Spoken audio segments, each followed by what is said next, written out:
Good morning everyone. Ito po ang inyong lingkod, si Pastor Welcome po mula po dito sa Winnipeg, Manitoba, Canada para po sa ating pag-aaral ng salita ng Diyos ngayong umaga. Welcome po sa Tinig ng Pag-asa. Maaari niyo po ba akong samahan sa talata po na ating pagbubulayan ngayong umaga? Matatagpuan po in the book of John, chapter 15, verses 5 hanggang 7. Ganito po ang ating mababasa. I am the vine, you are the branches. If you remain in me and I in you, you will bear much fruit. Apart from me, you can do nothing. If you do not remain in me, you are like a branch that is thrown away and withers. Such branches are picked up, thrown into the fire, and burned. If you remain in me and my words remain in you, ask whatever you wish, and it will be done for you. Pagpalain nawa ng Panginoon ang pagkabasa ng kanyang banal na salita na sa umaga pong ito ay ating pagbubulay-bulayan. Mga kapatid, pinamagatan ko po ang ating pag-aaral ngayon ng pamagat na making connection or proper connection. Ang Wi-Fi ang isa yata sa pinaka common necessity ng mga tao ngayon. Ang mga tao ngayon, kapag walang wifi ay mainit ang ulo. Kapag merong gustong hanapin, kailangan ay wifi. Dahil ginugoogle na lang po ng mga tao ngayon ang lahat ng bagay. Gustong magluto, Google. Gustong mag-aral kahit anong bagay, Google. At kapag kailangan mo ng Google, so kailangan mo ng connection. At kapag connection, wifi. Sapagkat kapag may wifi ka nga naman at may internet connection, ibig sabihin, you can be connected sa lahat ng parte na ng mundo. No, whatever information you want, you can get it in a click of a finger. Naalala ko po mga kapatid, meron pong isang lalaki na umuwi sa Pilipinas at nagbalikbayan para hanapin ang kanyang tunay na mga magulang. Nung siya'y bata pa ay naligaw siya at naiwanan siya ng kanyang nanay. Ang nangyari, hindi niya nalaman kung saan siya pupunta at uuwi dahil bata pa po. I think during that time he was only 2 years old.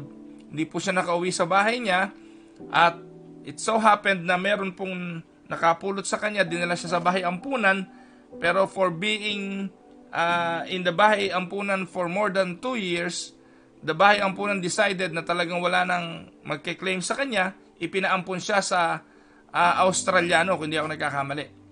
Sa Australian couple, at doon po siya lumaki. Sa Pilipinas po, sa Australia po siya lumaki, nakapagtrabaho, maganda po ang hanap buhay niya. At nung siya po ay umidad na, he decided to go back to the Philippines and look for his original parents.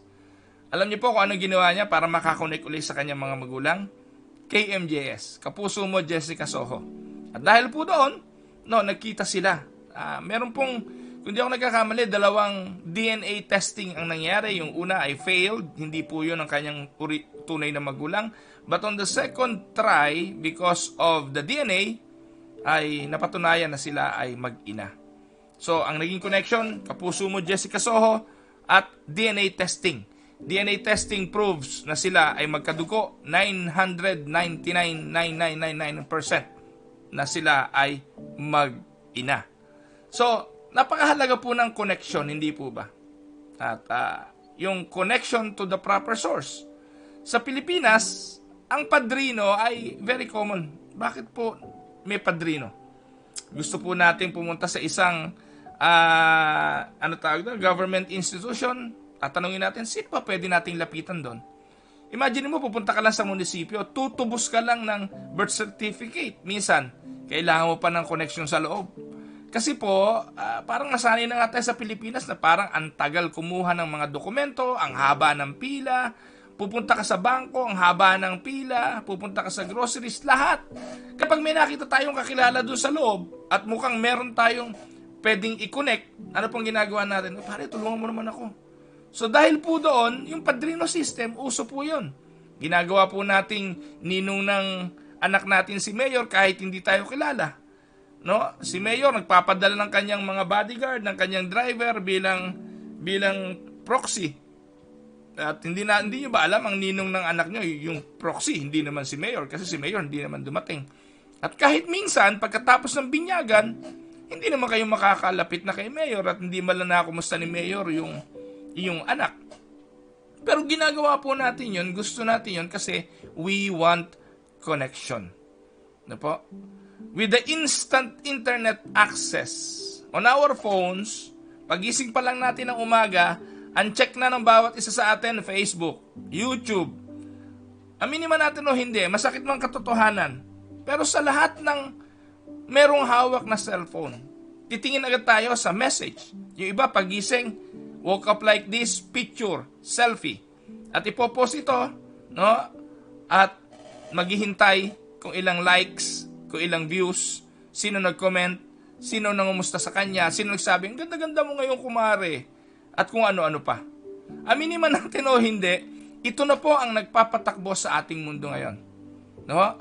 Pero alam nyo ang problema, the more we become connected to the world through the technologies, may mga bagay naman na nadidisconnect tayo. Nadidisconnect tayo sa tunay na pakikipagrelasyon. At aminin nyo ho o hindi, most of your friends on Facebook, kahit na po gaano kadami yan. Ang friends ko po sa Facebook, almost 5,000 kasi 5,000 la limit eh. Pagkaka 5,000, wala na po, hindi na kayo makakapag-add. Kaya ginagawa ko po mga kapatid, para kung mayroong bagong mag-a-add sa akin, by the way, hindi po ako nag-a-add ng friend. No? Madalang po ako mag-friend request. Most of the time, kaya po kayo naging friends ko, ibig sabihin, nag-friend request kayo sa akin. So, tinatanggap ko po. Nag-accept po ako ng friendship kung sa tingin ko ay magiging makabuluhan yung friendship. At lalalim, pwede akong humingi ng payo, pwede kong payuhan. Yun po, ganun po ang aking ginagawa. Pero alam niyo po, most of my friends that I have on Facebook, wala po akong connection. Wala. Siguro po sila may connection sa akin kasi araw-araw naman nasa Facebook ako. Nasa Tinig ng Pag-asa. Pero most of them, hindi ko po kakilala personal. Kaya nandun lang sila. Considered to be friends on Facebook, pero wala po akong malalim na connection. Ito po ang meron sa technology. We can connect anywhere, everywhere, but the thing is, gaano kalalim yung connection. No? Sa ating pong teknolohiya ngayon, mga kapatid, i-enjoy natin yan. Gamitin natin yan. Pero wag natin kakalimutan, may mga higit at importanteng bagay minsan na inaagaw ng teknolohiya sa buhay ng bawat isa sa atin. There is another danger in the pool of technology. Not only is there a risk of missing out on people around us, there's also the real possibility that we forget to connect on an even deeper level. Hindi po ba minsan tingnan ninyo lahat? Pag naghahapunan, kumakain ng tanghalian ng pamilya, magkakaharap po sila sa hapagkainan, pero hindi sila nagkukwentuhan, may kanya-kanya silang cellphone at yun pa rin ang dinudot-dot habang kumakain. This is the common scenarios sa mga tahanan sa panahon natin ngayon. So if you want to feel peace and defeat the daily grind of life, making connection with people on a deeper level and making connection with God on a deeper level is vital importance. Amen? So, nakita po natin ito. Alam niyo po, ang Panginoong Jesucristo, sa kahit na anong busy ng buhay, meron pa ho bang mas bibisi sa gawain ng Panginoon? At may mas noble or mas may importante pa ho ba sa gawain ng Panginoong Jesus? He came here to save. He came here to serve. He came here to heal people. He came here to minister to the people around us.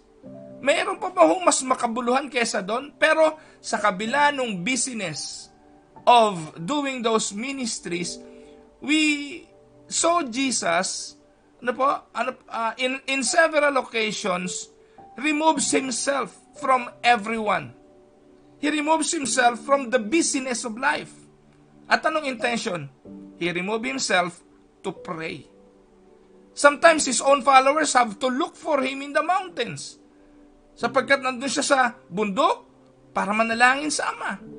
This deep connection can balance the life of each and every one of us. It creates direction and purpose in our lives and recharge us for the rest of the day.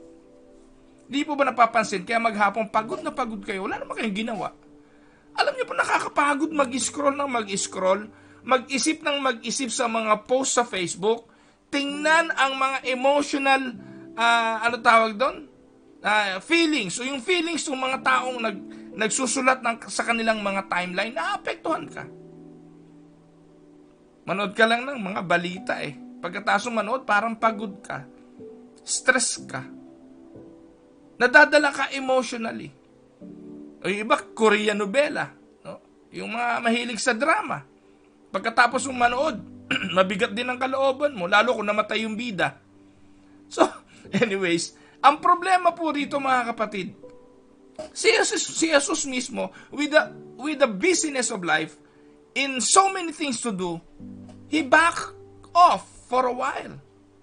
And kailangan niya ng deeper connection with the Father. So what do we do when we're alone for a bit? Hindi niyo ba natanong, what if Jesus is living today? Palagay ko naman, panahon na to, kung nandito si Jesus, meron din siyang smartphone, meron din siyang cellphone. Would he be walking in the mountain, checking his Facebook? Titingnan yung kanyang timeline, yung Facebook niya, kung ilan ang nag-like sa kanya. Titingnan din ba niya kung ilan ang basher, ilan ang nag-comment, ilan yung mga, yung mga nagbibigay ng magandang review? Naisip niyo po ba yun? Kung buhay kaya si Jesus ngayon, ano kaya ang ginagawa niya? Nagpo-programa rin kaya siya sa Tinig ng Pag-asa katulad nito? Anong ginagawa niya? Will he be connected with the Wi-Fi? Mga kapatid, mahirap imaginein. Pero naniniwala ako, kung buhay man ang Panginoong Hesukristo ngayon at lumalakad kasama natin sa buhay natin, He will still be here doing His Father's will.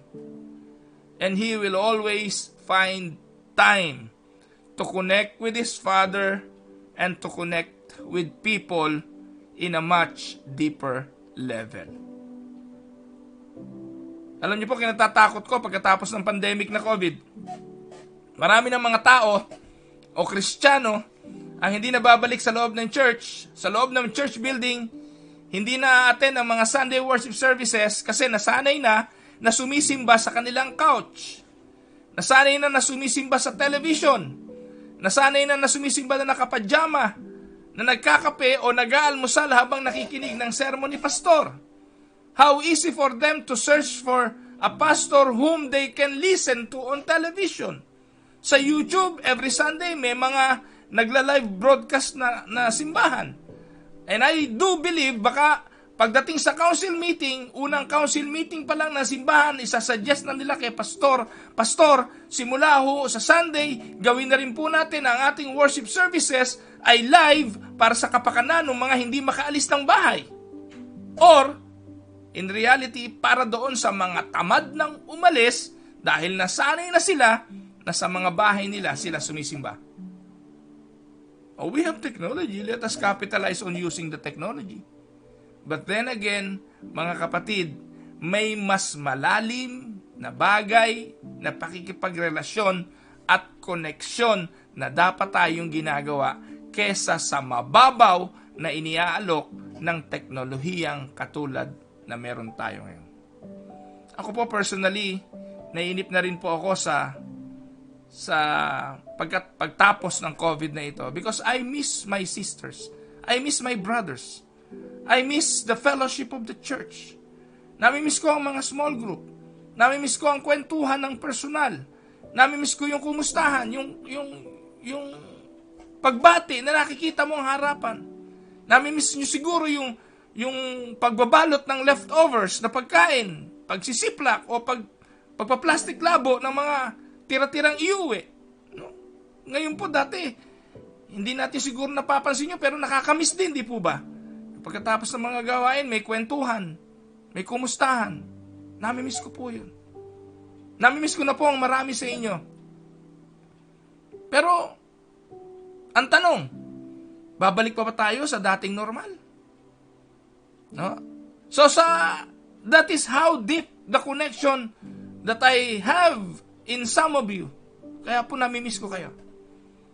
Pero kung wala ka naman ganung malalim na pakikipagrelasyon, wala yun. Hindi mo masyadong iintindihin yun at hindi mo masyadong papansinin, okay na nga siguro sa'yo, makita pa minsan-minsan at madaanan yung Facebook timeline ng iyong kaibigan o ni Pastor Kamya o ni Numan. Hindi po ba? Pero ang naniniwala po ako, pag mahalaga sa iyo ang tao, mahalaga sa iyo ang Diyos, kahit na anong busy ng buhay mo, you will find time to connect. So ngayon, mabilis lang pong pag-aaral, 5 bagay ang gusto kong ibigay na pwede natin gawin to be connected with God in a digital age that we have. We live in a digital age. We live in an age of internet connection. Ngayon, ang tanong, sa panahong ito, na talagang hindi na pwedeng mabuhay ang tao ng walang teknolohiya yata, how can we be still connected with God? Una, find time to have a daily devotional apps. And use it. Naniniwala naman ako yung mga Kristiyano para masabing, oo, meron akong cellphone, hindi na ako nagdadala ng Bible kasi may Bible apps na ako, meron akong daily devotional apps sa aking cellphone, pero ang question ay ito, nandyan nga yan, gaano kalimit mo yung binubuksan? Bato-bato sa langit pero tamaan sana ang nakikinig. Gaano kadalas ninyong binubuksan yung cellphone na yan na ang target nyo'y Bible o daily devotional apps? Most of the time, meron ka nga niyan, pero Facebook ang number 1 sa buhay mo, Instagram, at kung ano-ano pang apps. For many centuries, a daily devotion has been a popular method of connecting to God. Usually, this time of devotion involves studying the text from the Bible, or a brief lesson, a short thought of provoking questions that will challenge you to think, and it will inspire you to pray. Merong apps para doon. Yung Daily Bread nga po meron po siyang daily, ang tawag doon, na Daily Bread apps. Si Mrs. ko po, nung nagkaroon po ng cellphone, pinadownload niya po yung daily devotion. At ang ginagawa po ng misis ko, binabasa niya yung daily, nire-repost niya po sa Facebook pa. And by using a daily devotion app on your phone, you're using technology to get connected to God. And when you make it a habit, a habit of pulling your devotional app instead of social media apps, you'll build a moment where it's not all about you. Kasi most of the time when we pull the social media apps, Facebook, Instagram, it's all about you. It's all about yourself. It's all about your concern. But when you pull up your daily devotion, you shifted from all about yourself to all about God. Amen? Kaya yun, paano po magiging konektado sa Diyos? So try to be connected with Him through Bible apps.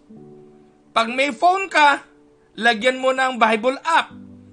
Pag walang Bible app yung phone mo, tapon mo na yan.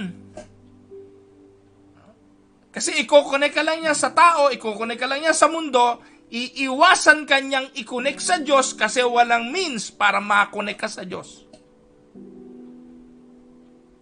Bato-bato sa langit, tamaan nawa ang nakikinig. Amen? Pangalawa, paminsan-minsan, turn off your device. Kailan nyo pinapatay ang phone na yan? Sa church nga, hindi pa naka-silent Kailan nyo pinapatay ang phone? This one may seem obvious, but there's more to it than you'd think at first. There are many reasons to turn off your phone. Why? So, una, schedule a time in your day where you are not involved with any screens. And take that hour or minutes to find connections with the world around you. Nakakalungkot, kahit saan tayo pumunta, magga-garden, magluluto, bit-bit natin yung phone na yan.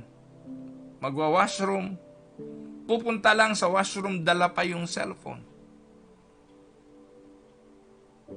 Kailan po natin yan pinapatay?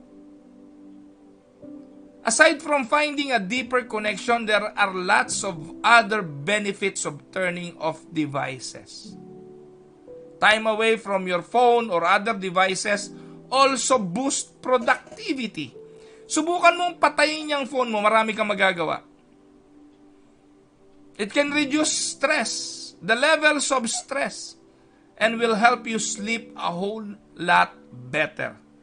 Si Dang Naho nagsabi, yung blue screen ng cellphone, kapag nasanay ka sa blue screen ng cellphone, hindi ka mapagkakatulog. O yung blue light. Kaya kapag may insomnia ka, isa lang ang dapat mong gawin. Tapon mo muna cellphone mo. Ngayon sabihin nyo, hindi ako makatulog eh. Paano ka makakatulog eh? Yung cellphone, yung ilaw nun, ay nagpapagising. Paano nyo po? Kaya, in order to connect with God, di ba nakakainis yung minsan may kausap ka, dut-dut ng dut-dut. Magkausap kayo pero nakikipag-text sa iba.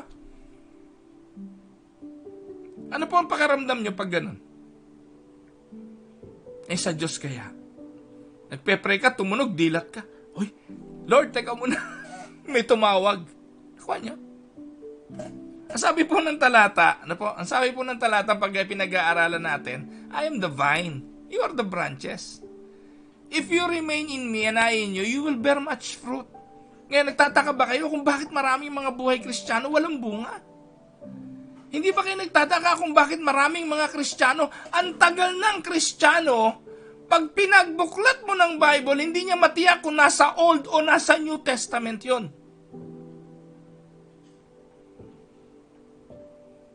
At ang Habakuk, akala niya ay hindi Bible. Hindi part ng Bible. Kala niya yung Habakuk ay iniimbitahan kang uminom ng Coke. Nakuha niyo po? If you do not remain in me, you are like a branch that is thrown away and withers. Ganito maraming mga Kristiyano, mga sangang lanta. At ang sangang lanta hindi nagbubunga. Ang silbi niyan itapon at gawing panggatong. Yun po yung importansya ng connection with God. So in order to be connected with Him, turn off device. Pangatlo, silent time or taking a walk is important. Although it seems related to the last one, this methods is a little more simple and intentional. Instead of just not being on your phone, you can follow Jesus' example and walk or take a walk in silence. Ang Panginoong Jesucristo, lagi po siyang natatagpuan ganito eh. Alam niyo po ba mga kapatid, many great thinkers and leaders scheduled a daily walk to help their thinking and connect with God. Marami pong mga sikat na tao. To name some, si Winston Churchill daw po, walk every single morning right after he got out of bed. Si Albert Einstein, si Beethoven, and of course, the Lord Jesus. Yung mga matatalino at sikat na tao, gumagawa sila ng paraan para makapaglakad-lakad. Magkaroon ng moment of solitude at makapagbulay-bulay. The difference between sitting in a room without your phone and taking a walk is that the walking will activate your brain a lot more. This is why those daily walks are closely connected with creativity. If you want to be creative, walk. Walk, walk, walk, walk, walk. No? Narinig ko lagi doon sa walking video na ginagawa ni Dang araw-araw. Walk, walk, walk, walk, walk. Narinig ko po yun. So, it's a challenge to walk.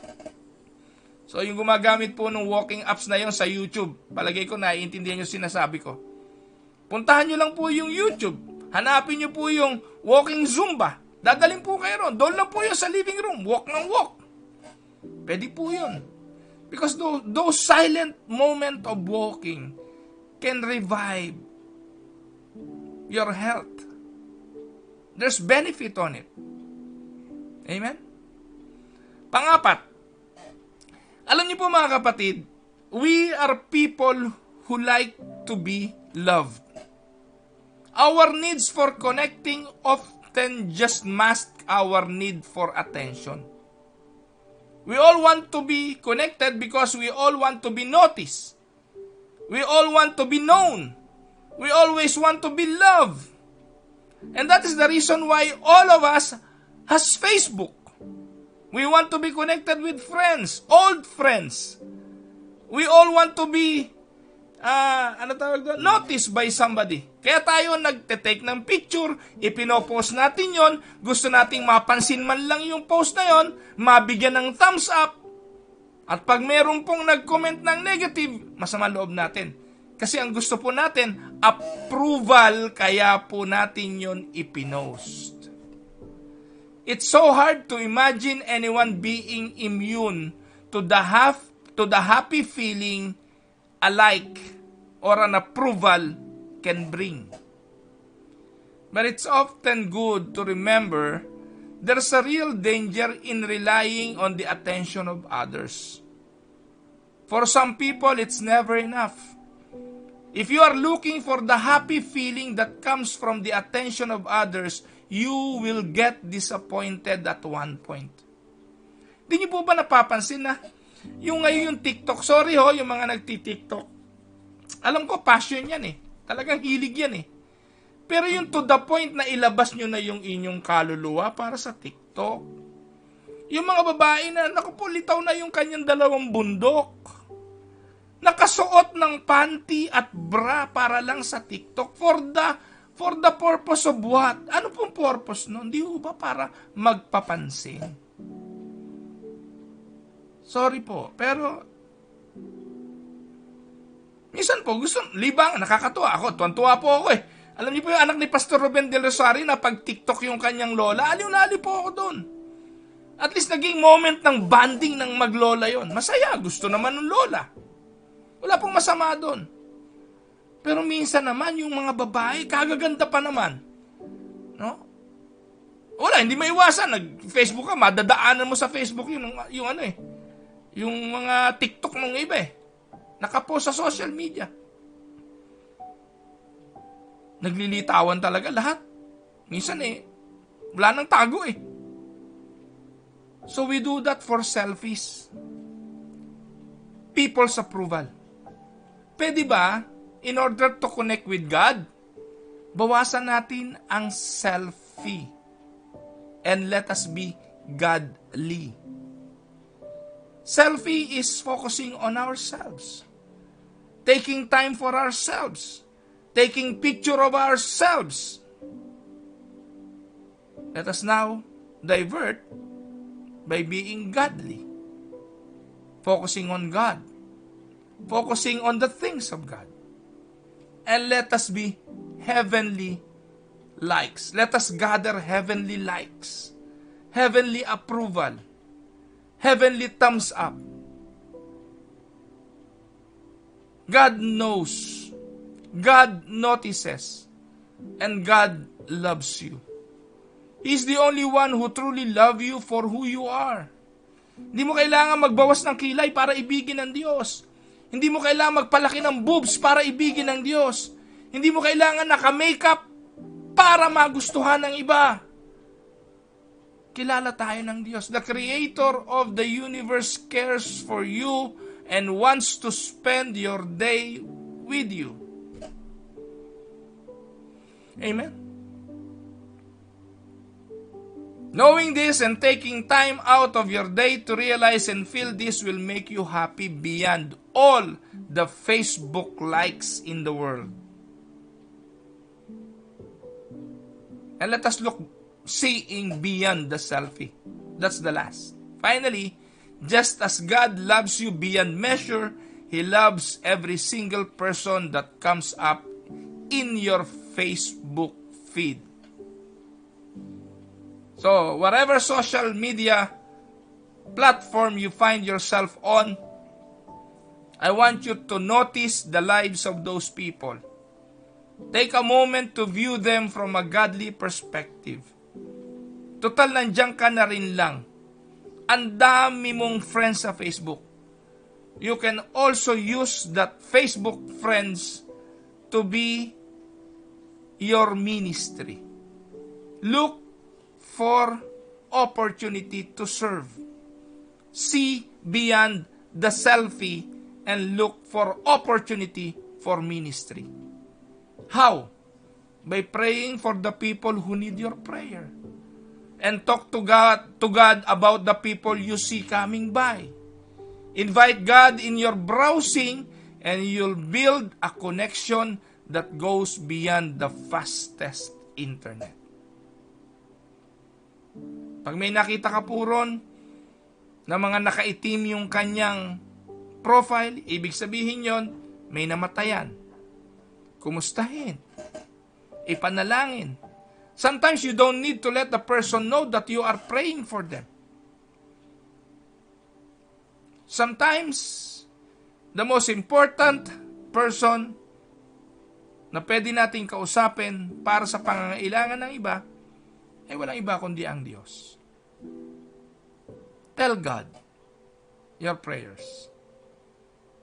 Tell God you love Him by loving people around you and by loving your friends on Facebook, Instagram, Snapchat, o kung ano pang meron kayo. Amen?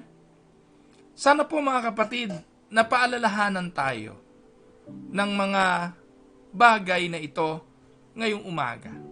Lunes na naman po. 2 araw po nawala ang inyong lingkod noong nakaraang linggo. Pagpaumanhin po ninyo, wala po akong ngipin, nahiya po akong humarap sa inyo. At nabali po yung aking ilalim na denture. Ngayon po okay na. Medyo nag-a-adjust pa ho ng konti, kaya may mga S po yung aking salita. Pero, salamat sa Panginoon. Ano po? Alam niyo po, bawal po magpunta sa dental clinic ngayon eh. Pero salamat dahil yung aking pong dentista, napakabait po sa akin. Friend ko po yun eh. Friend on a much deeper level. Kasi po, ang dami ko na ibigay na customer sa kanya. Kaya, in return, pag ako po tumawag doon, kahit po bawal at medyo hindi pa ho prioridad pag mga ngipin-ngipin lang, ang tinatanggap po nila yung mga emergency cases lang. Pero, they gave time for me because I told, at alam niya po na araw-araw po may daily devotion ang inyong lingkod. Kaya sabi ko, Doktor, it will be 2 days of na walang social media ako. Kaya it is very important na gawin mo yun. So, 2 araw po niya nagawa. So, mga kapatid, sana po ay naintindihan natin ang atin pong pag-aaral ngayong umaga. Importante ang Facebook. Una, dahil sa Facebook, napapakinggan at napapanood niyo po ako ngayon. Pero there is more deeper level of relationship na pwedeng ma-develop other than the Facebook. Nakuha niyo po. And I hope mag-devote tayo ng time doon. Mag-devote tayo ng time na ang hanapin natin ay heavenly likes. And let us go beyond the selfie. Hanapin po natin yung panahon na magpatay din tayo ng cellphone. At buhayin natin ang ating personal na debosyon sa Diyos through silent devotion and meditation. Amen? Nais ko na po magpasalamat sa, alam niyo po, I was surprised. By the way, hindi ko pa ho natatanggap, pero ayaw niya pong pabanggit yung pangalan niya, pero hindi ko po pwedeng hindi sabihin. Nagpapasalamat lang ako, na meron pong nag-bless sa akin ng ng amount. Malaki-laking pera din po yun. Para sa akin, malaki na po yun. At ang intention po noon ay i-upgrade ang atin pong mga videos. No po? Bibili po tayo ng bagong camera. No? At meron pong nag-bless sa akin ng isang pambili ng camera. Hindi ko po alam, pinag-iisipan ko po kung Osmo or GoPro. So, kaya po, nagpapasalamat ako, natuwa po sila doon sa mga videos natin, at natuwa rin po sila sa Tinig ng Pag-asa. Kaya po, yun, to upgrade, sabi nila, dalawa sila no, hindi ko na po babanggitin. Magkaibigan sila na from the States, na nagpadala po sila para sa inyong lingkod, para pambili ng bagong camera. So, tuwan-tuwa po ako, no, nasa pamamagitan ng social media, ng ganitong mga bagay, ay pwede rin naman pala na maging mas malalim yung pakikipagkaibigan, yung connection, bigyan lang talaga ng panahon at pagpapahalaga. So again mga kapatid, God bless po sa inyo. Pwede po bang saglit tayong tumungo? Tayo po ay manalangin. Ama naming Diyos na makapangyarihan, thank you po Lord sa umaga pong ito for giving us this wonderful day of prayer, for giving us this wonderful day of meditating upon your words. Thank you for reminding us, Lord, na napaka-importante ng pakikipag-koneksyon sa iyo. Napakahalaga ng malalim na pakikipag-koneksyon sa aming kapwa. Nagpapasalamat kami sa technology na meron kami. Mabuti po ito kung gagamitin sa mabuti. At tulungan mo po kami na parating doon namin ituon ang amin pong mga intensyon. Hanapin ka namin, papaano ka namin mapaglilingkuran ng mas mainam sa mga teknolohiyang meron kami ngayon. Tulungan mo po kami, Panginoon, sa amin pong mga pangangailangan, ang buhay ng bawat isa sa amin, ang aking mga kapatid na dumadaan sa mga pagsubok ng buhay. Samahan mo po ang kanilang mga kalagayan. Huwag mo po silang pababayaan. Ikaw po ang magbigay ng pagpapagaling sa mga may karamdaman. Samahan mo po ang pang-araw-araw naming pangangailangan ng pagkain, susuotin, at mga bagay sa aming buhay. Ikaw po, Ama, ang nakakakilala sa amin ng higit at ikaw nakakaalam ng lahat ng aming kailangan. Nagsasamo ang bawat isa sa amin, sumasamo kami sa iyo, humihingi ng awa. Kung nais mo po, Panginoon, wala pong makapipigil. Kung iyong kalooban, wala kaming kakayahang sagkaan ang bagay na ito. What we are asking is your will to happen in our lives. Pagpalain mo po ang mga nakikinig, ang aking mga kapatid, na ngayong umagay kasama po sa pagbubulay-bulay ng iyong mga salita. Pagkaloob mo, Panginoon, ang mga hiling ng kanilang puso, kung hindi naman labag sa iyong kalooban. Ito po ang aking dalangin sa matamis na pangalan ng aming Panginoong Hesukristo. Amen and Amen. Again, good morning po mga kapatid. Good morning Kuya Eric Maynez, kapatid na Carolina Bukiran, Ate Ellen and Kuya Monching Gonzales. Kuya Monching, nakikiramay po ako. Hindi ko po alam kung ano po ang nangyari, pero I saw on Kuya Monching's timeline na meron po yatang namayapa. Kami po ay nakikiramay. Ganon din po kay Kuya Eddie Boy Sauler, good morning po. Kapatid na Marilu Reyes, kay Pinsan Ernel Advincula, magandang araw. Kapatid na Dar Sese, good morning. Kapatid na Belen Olaes, magandang araw po sa inyo. Good morning po kay kapatid na Josephine Reyes, good morning sa inyo. Ate Raquel Bayot, kay Gina De Castro, kay Kuya Pedoy, pagpalain kayo ng Panginoon. Kay Ate Felisa Reyes, Kuya Monching, magandang araw sa inyo, pagpalain po kayo ng Panginoon. Kuya M.A. Paredes, good morning po. Tito M.A., nakalabas na po ba kayo ng hospital? Sana po ay okay na kayo. Sama po natin nga pala sa prayer si Tito M.A. Paredes. Po, Ate Miriam Galvan, magandang araw po. Kapatid na Emil Serrano, Ate Maylin Villanueva, Ate May, Ate Myra Paredes Libertino. Good morning po sa mga taga-Aristocrat Restaurant, kay Brother Dong Kalunya. Yan, pasyalan nyo po ang Aristocrat Restaurant, open na po sila. Tikman nyo po yung kanilang napakasarap na arroz caldo, goto arroz caldo, at yung kanilang bagong beef mami and chicken mami. Ayan, so dalawin niyo po ang Aristocrat Restaurant. Good morning din po Ate Mirna Narciso, Ate Evelyn Cameros, good morning po sa inyo. Ate Yolanda Kirubin, Ate Marie Cruz, good morning po sa inyo. Ate Nora de los Reyes, Ate Edios Pasquel, kapatid na Agi Victa, si Bernadette Causaren, si Ate Judith Advincula, good morning po Ate Judith and Kuya Ruel. Good morning sa inyo. Ganon din kay Rowena Santarin, magandang araw. Kay May Atanasio, good morning sa inyo, sa inyong sambahayan.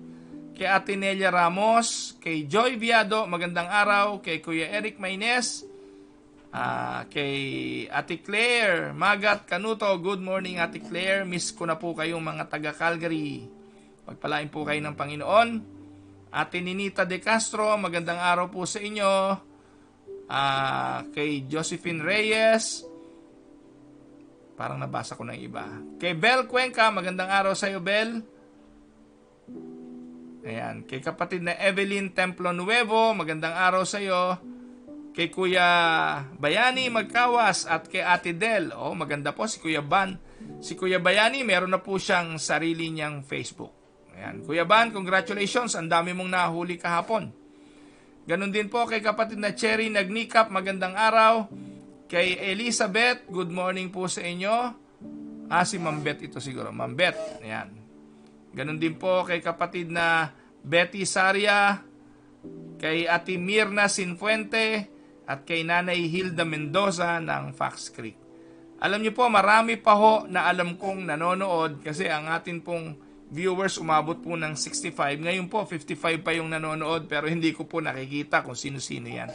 Kaya pagpaumanhin na po ninyo, ang nakikita ko lamang po ay yung comments. No, ito po yung new Facebook Live. No, yung old version, pati po yung pumapasok na nanonood nakikita ko. Pero ngayon po, hindi ko na nakikita. Ang nakikita ko na lang po ngayon yung comments. Kaya without the comments, hindi ko na po alam kung sino yung mga nanood. Ayan, so yun po, magandang araw sa inyo mga kapatid. Monday morning, again, hindi pa ho tayo totaling malaya sa banta ng COVID. Kaya konting ingat pa rin ho mga kapatid. At pwede po bang manghingi ng paglalambing sa inyo? Pakisama po yung aming tatay sa panalangin. Makalawa po, I think, na-stroke na naman yung tatay ko po. Nung huling pag-uusap po namin, nung huli po namin siya nakita ay parang unconscious na po yung aming tatay. So sama niyo po yung sa panalangin kasi po alam niyo naman yung sitwasyon sa Pilipinas. As much as you want to bring a patient to the hospital, napaka-risky lalo. Hindi lang yung pasyente ang at risk, kundi yung mga taong magdadala at magbabantay. Kaya hirap po magdesisyon yung aking mga kapatid na nasa Pilipinas at ako man. Hindi ko po alam kung ano gagawin ko kasi malayo naman ako sa kanila. So, yun po ang hinihiling lang namin. Sana, sama niyo po si Tatay Boy Camia sa panalangin na ang Diyos ang kumilos pa rin sa kanyang buhay. And prayers also for my wife, kay Sister Dang. Ayan. So, sabi po ni Kuya Monching Gonzales, yung pong panganay po na kapatid nila, yung kuya nila na heat stroke. Ayan, so yun po. Kaya, ang kapayapaan nawa ng Diyos ang maranasan nyo, Kuya Monching. Ang aming pong panalangin ay maranasan ninyo ang paghipo ng kabutihan ng ating Panginoon. So again, maraming pong salamat sa inyong pagsubaybay. Makita-kita po ulit tayo bukas. Ito po ang inyong lingkod, si Pastor Roel Camia, para po sa Tinig ng Pag-asa. God bless everyone.